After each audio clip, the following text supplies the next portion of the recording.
Hello friends and welcome to this edition of V Lounge brought to you by the PGDM DLP division of Wellinger College. Today we have with us an alumni of V School, someone who's passed out in the year 2008 and well, he's been a TV marketing professional turned digital entrepreneur after working for over 6 years with brands like ZTV and Reliance Broadcast. He's had a vast experience in marketing Indian general entertainment, regional and niche English channels. He's also effectively set up digital social structures for organizations and is a specialist in SME and integrated digital solutions. He's also a faculty at various premium B schools in Mumbai.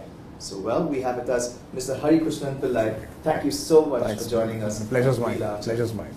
So well, we'd like to talk about your professional journey. Sure. And it's been 8 years since you passed out from B School. Yes. And we have quite an interesting career till now, I believe. So how's the journey been for you so far? We'd like to believe it's good.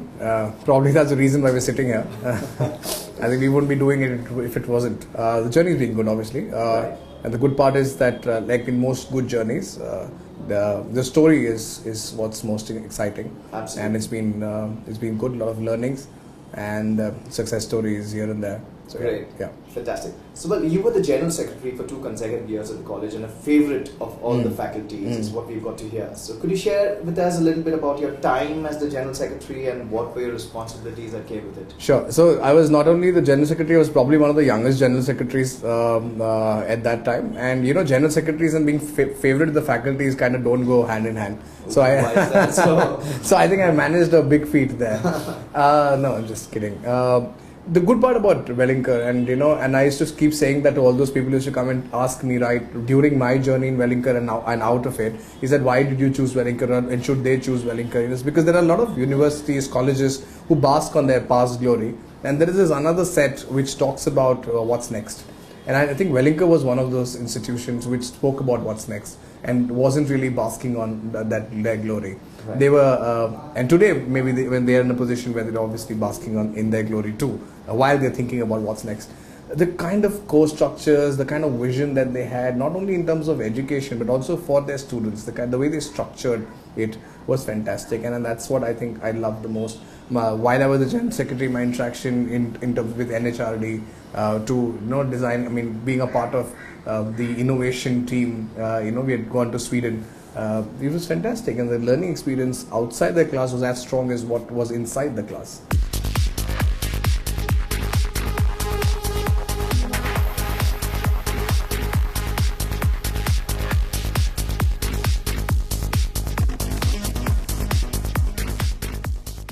So Z, like Wellinger, believed in giving a lot of opportunities to young hands, and I think that's the advantage of an entrepreneur-driven organization, because Z in that sense is obviously started by Subhash Chandra, and that mindset actually travels right to the bottom.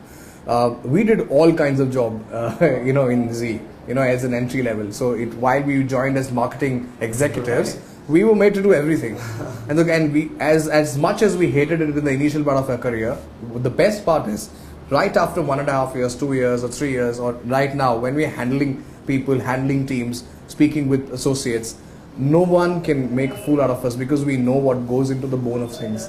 Right. And that's what I think both Z and Wellinger had in common, where they used to push people to get their hands dirty so that as you go by, you know what goes into making things, Absolutely. Yeah. And then, of course, Reliance Broadcast happened. Yes. So, where you were the co-team member for the channel launch and relaunched the big CBS Park as an international music channel, and then, of course, many more things. So, how did you go about managing such challenging roles there? So it was a very interesting move for me, and I was in Z. So, when you're in a brand like Z, you would want people to move into, say, a star. And then I moved to a startup format like Reliance, which was just launching a TV channel. Right. Big FM is obviously huge, but Thrill or CBS channels, they were just very, very new. So, and there was the entrepreneur in me which wanted to be a part of the business side of television. Right. While in Z I was more involved in the marketing side of television, and that's why the decision of joining a smaller format but playing a larger role, that came by. The learning at Reliance was fantastic because it again is an organization where it looks at people who takes initiatives and then gives them the platform to do it. And it was pretty much the same for me, So I've done like a million roles at Reliance. So right from learning about distribution marketing, which I did not do earlier, to launching a channel which is obviously huge, and looking at digital, bringing in the digital culture into Reliance. These three kind of aspects gave me a lot of boost in terms of learning, and I think it kind of tilled the soil for me to be an entrepreneur. Great, fantastic. And then, of course, post RBNL, you launched your own company, the Small Big Idea. Yes.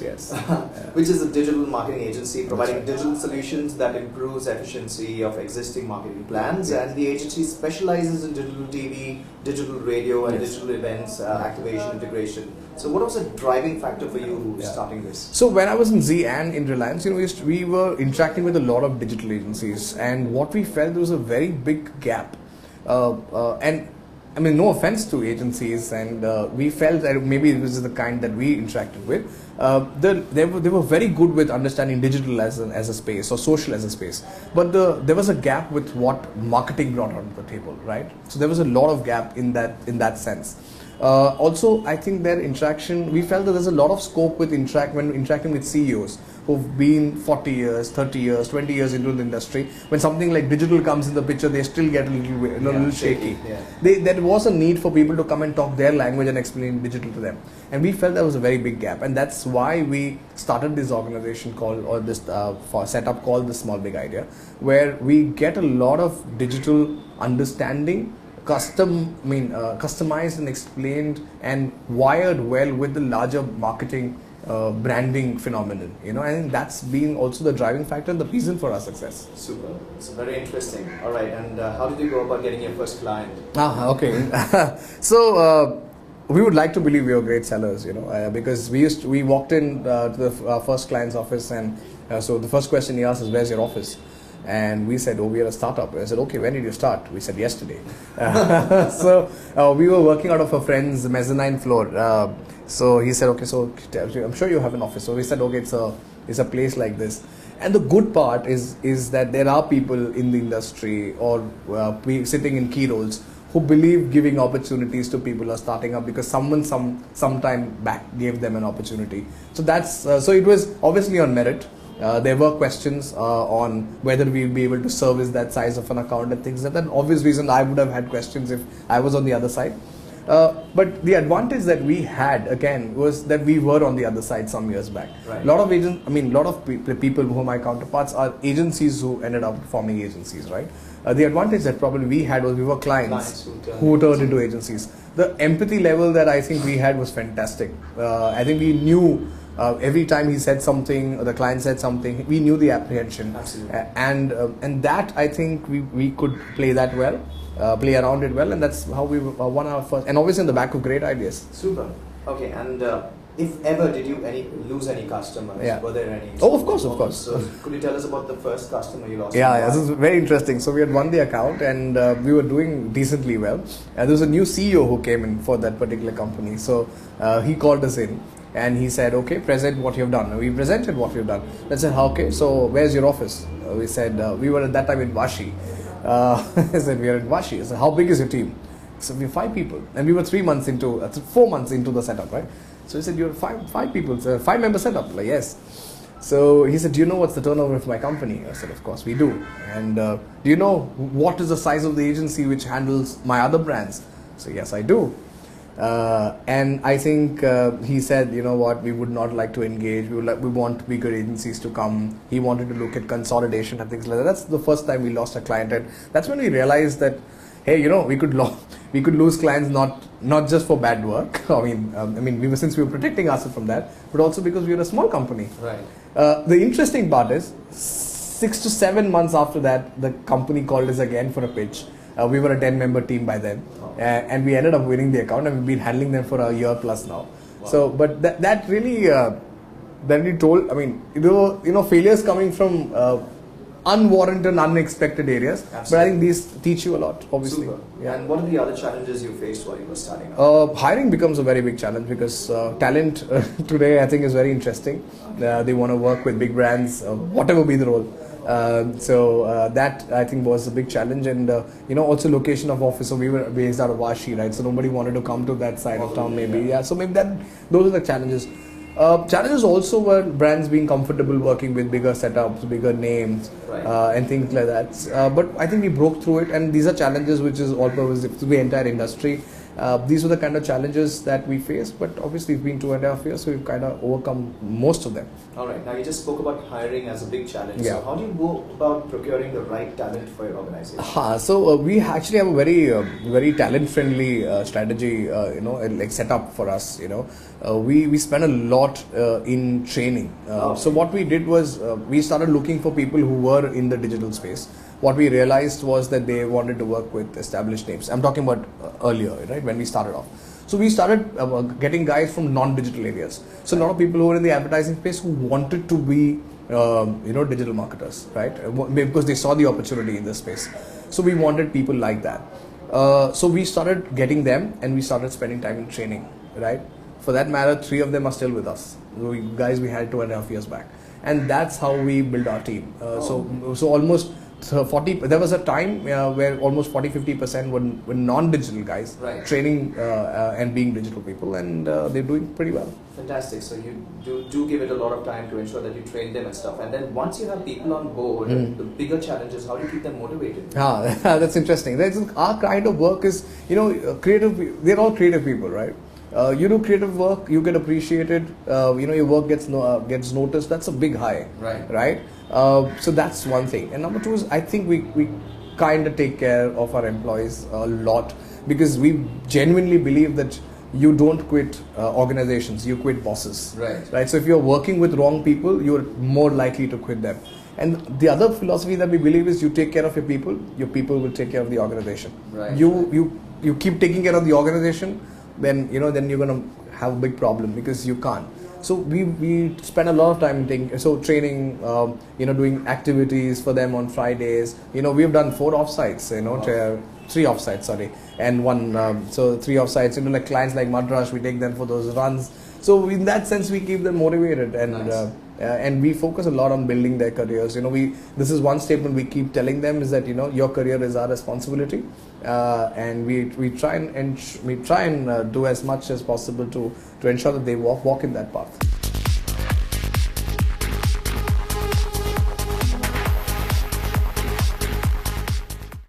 The space digital itself it's so evolving so fast that everybody's trying to grapple and figure out where it will be.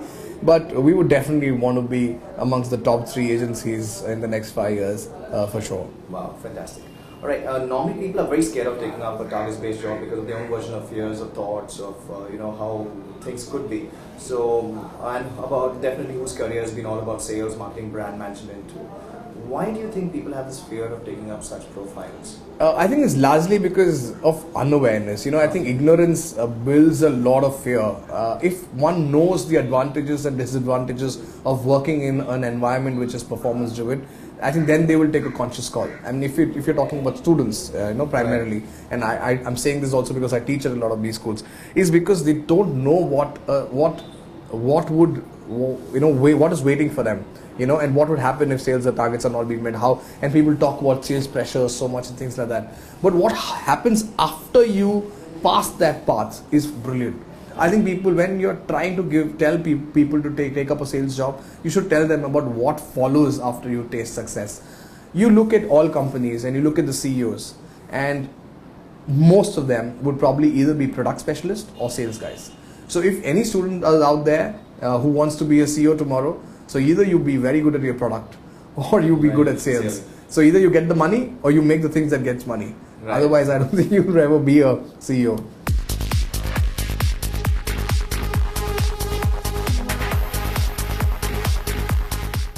It makes you eat the humble pie, because like I said, I was in marketing. We were signing checks of crores every year, and we used to have people waiting for us all the while, and being so nice to us. And then suddenly you turn an entrepreneur, you're sitting in sales, you're waiting outside people's cabin for hours for an appointment. You really get humble.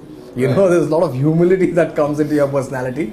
You also get to know that like Shahrukh Khan's dialogue, कुछ जो हार के कुछ जीता है उसे बाजीगर कहते हैं. That's pretty much a salesman's line. You have to know which battle to pick and which not to pick. There is this fantastic line that I heard from a TV show that I follow, is like, if you don't eat your pride, you will eat worse things than shit. And that's what sales teaches you. If you have to, you don't have to lose your self-respect, right, but you have to stop being so egoistic. Because end of the day, that guy signing your check, right, he might feel, let him feel great. I mean, let him feel well serviced. Let him feel that he's investing his money in the right places. And you just do your job of giving him great returns, and you become a great salesman. Fantastic. Now, you're speaking so much on humility. Do you feel yourself to be an underdog? Underdog is a great word, It's a great. Have you seen the movie Underdog? No, I haven't. It's a great. I think it's a great. It's a great word because there's this word connected with it, which is called an upset. Okay. So an upset is when somebody who's not expected to win ends up winning over somebody huge. Right. And I think we've done some major upsets by winning accounts which were previously handled by really massive agencies. And I told you previously about my experience of somebody coming telling me that you're just 4 members or 5 members, and I have people with 200 members handling my team. And when you go about toppling I'm just saying it, winning accounts from those big agencies, that you feel great, and carrying that tag of an underdog is interesting. But I the attitude of an underdog is more important than being called an underdog. The underdog always wants to win. Right. He knows that he's not going to win the race, but the fire in him is for him to win. And the attitude is fantastic. Fantastic. All right.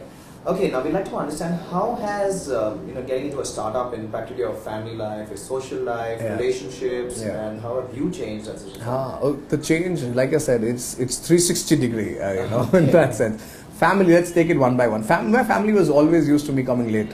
And working on Saturdays and Sundays, even when I was with my organization. So for them it was not a big surprise that they knew that I'm a workaholic and I like to follow my passion. So they were pretty supportive, and I was unmarried then. So that's one part of the story. Right. Relationships, now I'm married, so so no, it doesn't. So the good part is that I always wanted to be an entrepreneur before marriage, because I was very sure that I'm not I'm not going to get married in a role and then completely change someone's life like that. So the good part is that the person who got married to me knew that I'm an entrepreneur, and she knew my lifestyle, that how I live, how I function. So that's pretty much smoothened things out. How you change as a human being is, like I said, you value your time much more. You will box things up. So I know that between 7:30 and 8 I will have to leave, because I want to leave, because it's the time in the night when I have dinner with my family, and that's my time. Right. And I know that when I come to office, I have to get the maximum out of my time here and not loiter around and waste my time, because I have to value the time after that too. So I think you end up valuing time a lot after you end up becoming, because the more you work, the ROI is really on your time. So, absolutely. Yeah.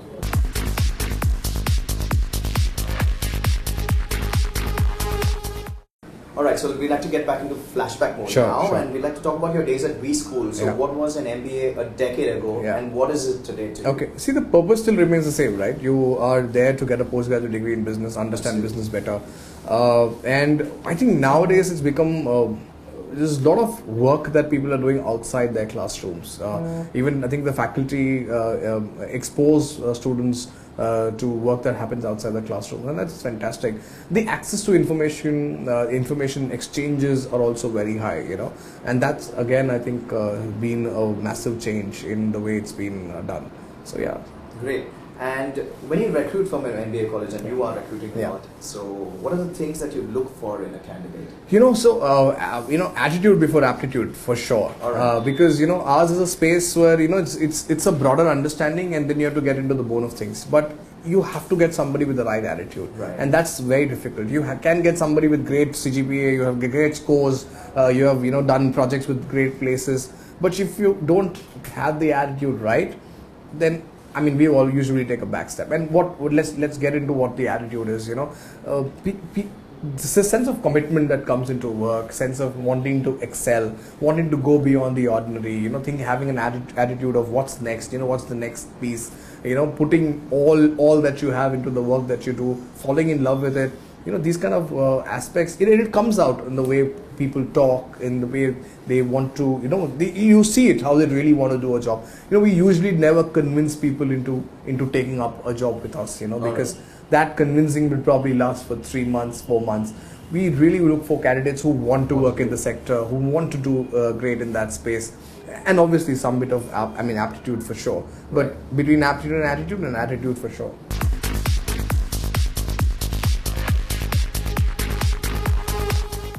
Like it, of course, it has a lot of value, but it's a denominator today. Initially it used to be something which is of a lot of pride. Always an MBA, that's a great thing. But today it's a denominator. It has become a mass product in that sense. A lot of people, a lot of MUC MBAs coming out of everywhere.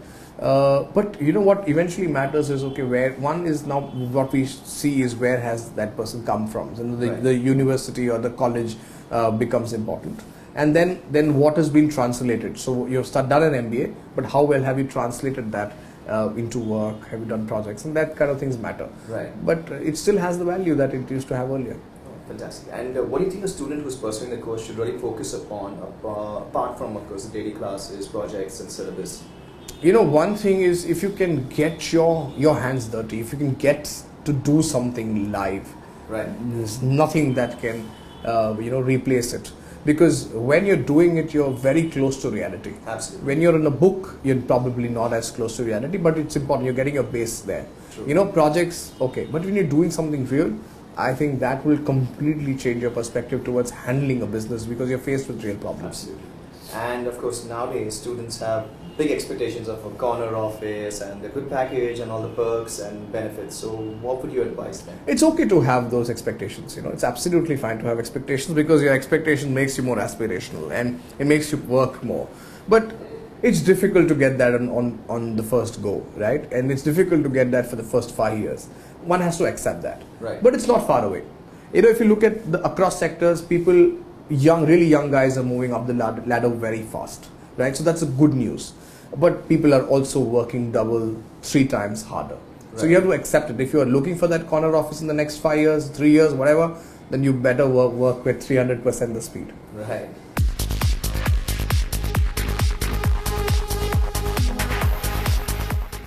According to you, how big is the digital industry in India now? It's... let's look at a simple question. You look around, everything around you that's got digitized. You wake up in the morning, you look at your mobile phone. It's digitized, right?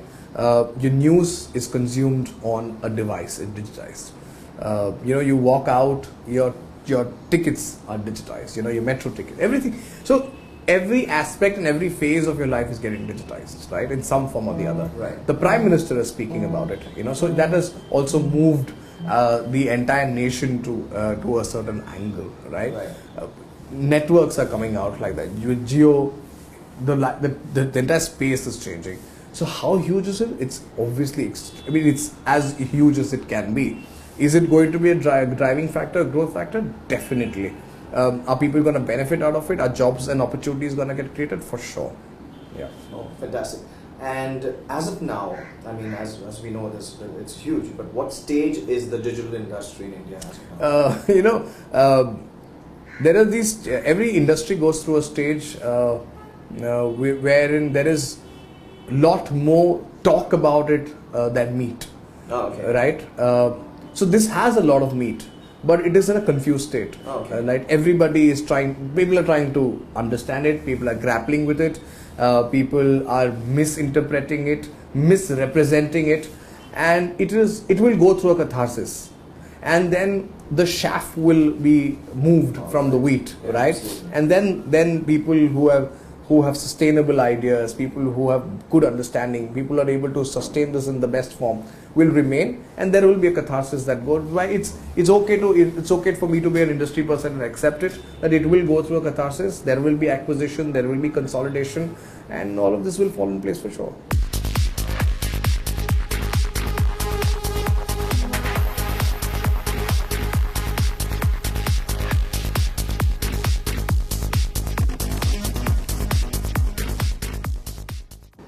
See, if somebody is wanting to pursue a career in the digital space, the first thing that you can do is the good part is you can immerse in this right now. Right. Like for example, if you want to do automobile, you cannot do it. You cannot start a garage or run behind the parts of a vehicle and so on and so forth.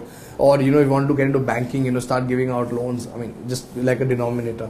What you can do with digital is you can immerse on it immediately, right? You can read. There is so much information available for you to read, consume. Get your data right, get perspectives right. Number two is then get involved in it. So if you're wanting to get into social media management for the basic, then start creating content around it. Right. See what works, see what doesn't work. If you want to get into product, see what kind of products people are coming up with, what kind of technology is in in fashion and things like that. So basically immerse yourself in the industry, learn. Number two, try and pick up a project. Right, start working towards it. It might not give you initial returns, but try and experience what kind of comes by. Number three is meet a lot of people. Try and get mentors from the industry who are willing to spend time with you, explain things to you, give you some guidance, and go to them with some work. Do your research and say, this is what I feel about the industry that you deal with. Why don't we exchange some notes? So these are some basics that you can do as a student while you obviously focus on your academics. You can do as students. Right. And what is your thought on print media? Is it dying or is it here to stay, considering digital is all around now? See, what happens is in India there will always be three generations. There'll be one generation who's gone ahead of the curve. Then be one generation who's converting the curve, right? And one generation who's not even touched the tip of the curve. So, it's very easy to say that, one will go, one will not go, but I don't think so. I think print will stay. His form will change, right? So, as users will start consuming content on devices, maybe print will start focusing more on creating content for the devices. Print will, that will probably happen. But will it die? It's I think it will be an over-ambitious statement to say that print will die in like 5 years. Right, absolutely. And what, according to you, are the SWOTs of your industry? The strengths in our industry is the fact that there is lot happening around it, right. Globally. The moment anything becomes a global phenomenon, that the acceptability and the working around it, contributions around it increase, cross-learning increases. Right. So that's a very big strength. The weakness is still that we are grappling with infrastructure. We are grappling with that. We speak about 4G and we speak about great speeds. We're not really there, right? Weakness is talent, is a very big weakness because kids. Because it's there, because you can do it, you feel you're an expert, right? But that's not really how it functions when it becomes a business. So when you're managing your own social media, or you're creating your own website, that's one part of the story. But when you're doing it for somebody else, when you're doing it for a business, when there are ramifications, then it's a different story. So I think there's a dearth of talent in the industry for sure. Opportunities, sectors opening up to it will obviously bring in a lot of influx of money. People are spending in digital much more than they used to spend on TV and print. A lot of smaller players who could not afford advertising are coming up and spending on digital. Right. So what is happening? Not only are people moving out from the top into digital to spend money into digital, from say picking out money from radio and print and putting it into digital. A lot of other companies who have not done advertising at all are moving into digital because they can see it, right? So these are the opportunities. The threat really is a lot of misrepresentation that happens because everybody at every corner today starting a digital agency, and they'll come and say, I'll do Facebook for you, and that's just one part of digital, and they'll come and kind of sell their ideas, and they shake the confidence of the person who's putting money in them because they will see that, hey, my money is just going and I don't see anything as returns. And that is a very big threat in the industry. I think people should generally come together and say that this is misrepresentation, cutting costs just to get one account and just survive for 3 months. These kind of things should not happen. It should be done in a more regularized manner. Right, okay. And what are the pros and cons of working in this field? The pros obviously is that you're a part of something that is growing extremely fast, right? So that basically gives your career an extremely fast track. It gives you a ready-made fast track for you to move in and move fast. The cons of this career, is the fact that you don't want to get marginalized. It's not really a con, it's a choice. You don't want to get marginalized. You still want to keep your core marketing in place. You don't want to lose the essence of core marketing, in that sense, especially if you're in the digital marketing space, you don't want to lose the core. While you're specializing in a niche, don't lose your touch with the core. So that becomes a big weakness.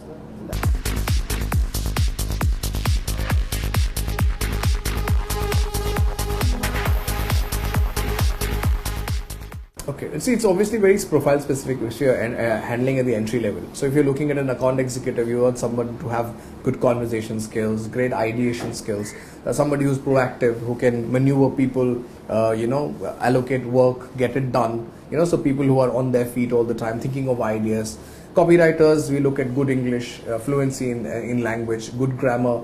Knowing how to present the ideas in the crispest manner possible. Absolutely. If you're looking at designers, good sense of color and things like that.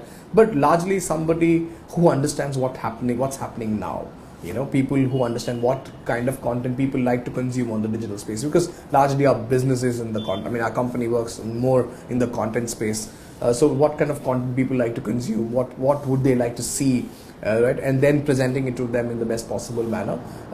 Good sense of analytics for sure, good sense of numbers, because all of this is ROI driven, because it's measurable, everything eventually becomes ROI driven. So good sense of numbers. So these are the kind of, and obviously a great attitude. I mean, I spoke about that earlier. Absolutely. Yeah. And what's the recruitment scenario in the industry now when people are recruiting from MBA colleges as such? For this particular role? Yes.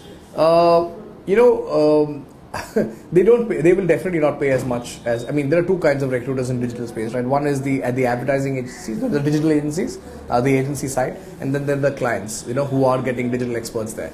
So, the agencies won't, I mean, everybody's hiring for sure. I mean, interestingly, before this interview, you saw me, we were taking interviews. So what happens is the client side will obviously end up paying much more, because their expectations from those individuals are also extremely high. The agencies will not end up paying as high, because they obviously are on retainers. They are dependent on the clients to end up paying. So this, I mean, there are wayward ways of doing it. The advantage with working in an agency is that we work on multiple sectors. So you might be in a company and just work in digital for automobiles or for banking, but in an agency you're working in multiple factors.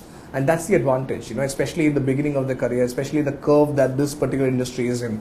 If you get an aspect or a sense of all kind of industries, or 3 or 4 industries, you'll end up becoming a much more educated, much more, equipped. You will be more equipped to handle that particular profile as you go by, because you'll have a perspective of multiple facets. Absolutely. Unlike being in one industry where you just be a little, blinded with what happens in that particular sector. So that's my sense. All right. And now, if you were in a recruitment scenario where you're faced with 2 equally qualified candidates, how would you know which one to pick? The one who, if they're equally qualified, I'll go with the guy who costs less. It's unlikely that somebody is, equipped exactly the same, so it's a very unlikely situation. But in case something like that comes up where they both are equally qualified in terms of degrees or what they bring on the table, I think I'll look for somebody who looks more hungry. Okay. Somebody who looks more hungry to do things. Somebody more passionate about doing things, and someone who comes with a lot of knowledge, but is like, yeah.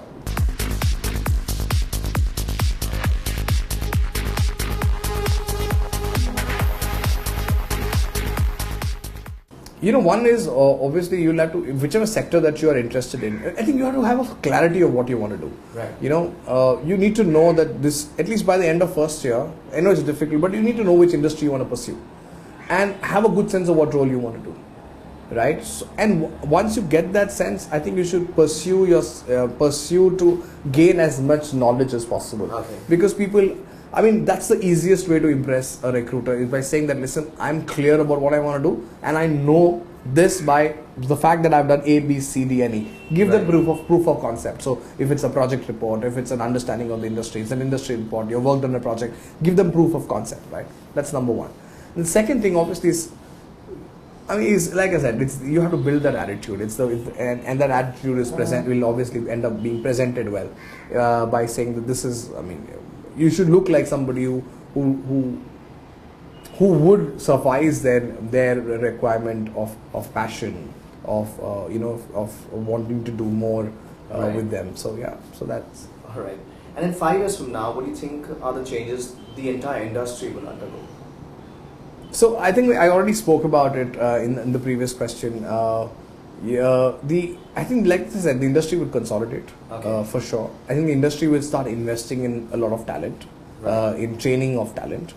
A lot of experienced people will move into this space. So a lot of marketing professionals will move into the digital space, and hence will make the overall quality of output very, very high. Clients will get more smarter. Platforms will get more smarter. Media, everybody will eventually become much more educated about this space, and then give great returns and great stories for everybody to then kind of eventually sit and enjoy.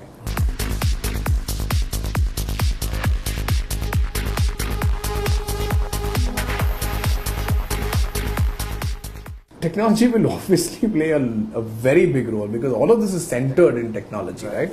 So it will obviously play a big role. Platform operators will play a big role in the growth. Telecom providers will play a very, with Jio saying that you don't have to pay for voice calls is a very big move towards data being the big thing, right? So that's going to be a very important aspect.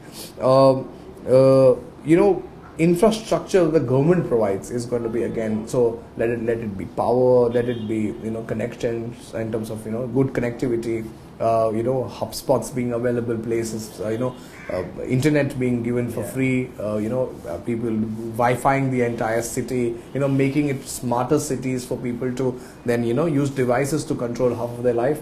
I think these are the elements that will going to be a very important role.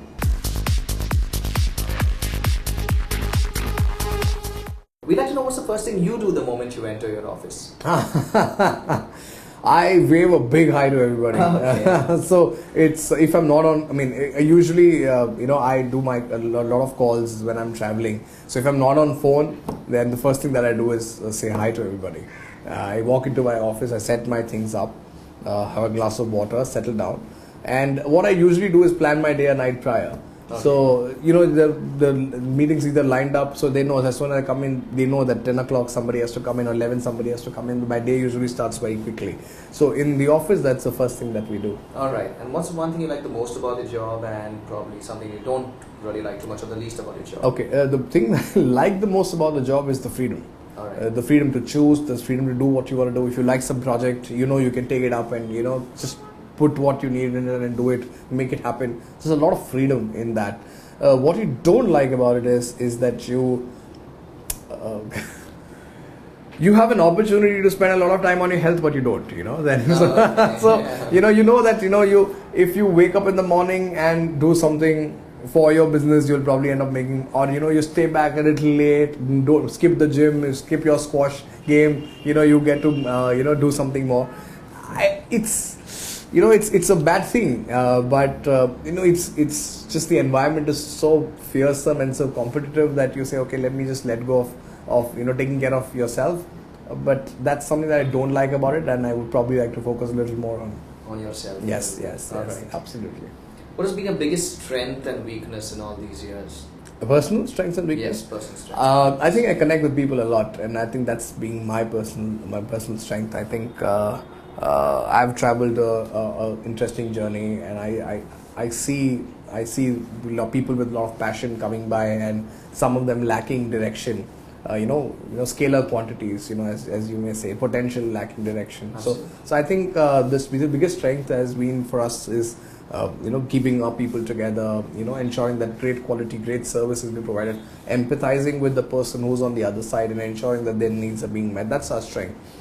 Our weakness, my personal weakness would actually be that is probably the inability to be extremely cutthroat. For example, giving multiple opportunities to in situations where probably an employee has failed to deliver, but we still feel that we're giving multiple, in the sense that giving them opportunities. You're a little too soft.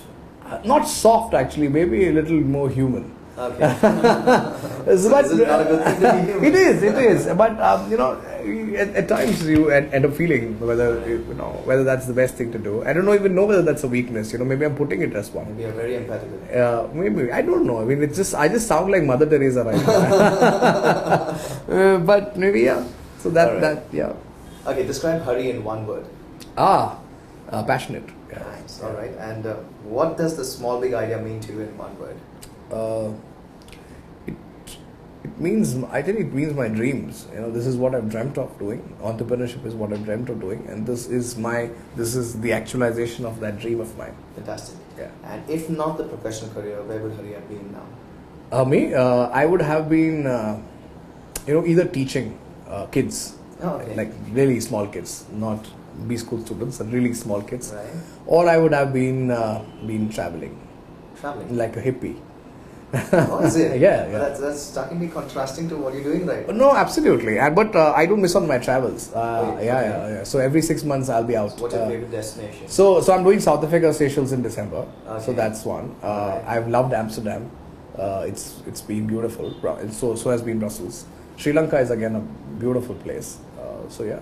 Great, fantastic. All right, and to sum it up now, we'd like to get some key learnings from you through your professional journey and everything that you've learned from so far. If you could give all our students at Wellinger a message and guide them, so what would something that be? Okay, hello everybody. Now that you're looking at me, and I wasn't looking at you for a while.